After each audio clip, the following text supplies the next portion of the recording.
నీ birthday grand గా చేద్దాం అనుకున్నాను. ఏడ్చేర్లే, మీ సెలబ్రేషన్స్ నాకు తెలియబేటి. చందా పేరు చెప్పి దందా చేస్తారు. ఓ నా దండిన డబ్బుల్ని ఏదైనా మంచి పని కోసం ఉపయోగిస్తారా అంటే అది లేదు. పైగా నా విగ్రహాన్ని కొనడానికి పెళ్లి సంబంధాల్లో పిల్లని చూడడానికి వెళ్ళినట్టు పొలవమను 10 మంది వెళ్తారు. అందులో ఒకడికి ఆ బొమ్మ నచ్చిందని, ఇంకోటికి ఈ బొమ్మ నచ్చిందని. నా కర్మ ఏంటంటే అక్కడ ఉన్నవన్నీ నా బొమ్మలే. మళ్ళీ తీరా 10 మందికి ఒక బొమ్మ నచ్చాక నా మొహానికి ముసుగేసి వ్యాన్ ఎక్కిస్తారు. ఆ వ్యాన్ డ్రైవర్ గాడు నేనున్నానని కూడా చూడకుండా ఏదో ఆలోచించుకుంటూ డ్రైవ్ చేస్తా గతకల్లో గబ్బి గుబ్బి మంటించేసి నా కాల్లో చెయ్యి ఎరగొట్టేస్తాడు. 9 రాత్రులు గడిపాక సరేలే సాయంత్రం అనిపిస్తారులే అని కాలు మీద కాలు వేసుకుని కూర్చుంటే అప్పుడు మొదలవుతాదిరా నా నిమజ్జనం. వ్యాన్ ముందు 90 వేసి నాగిని డాన్స్ చేస్తారు.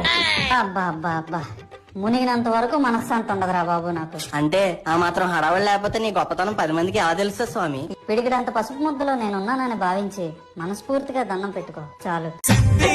గణపతి శివుని పుత్ర గణపతి దండిగా పూజలే గజముఖమ గణపతి.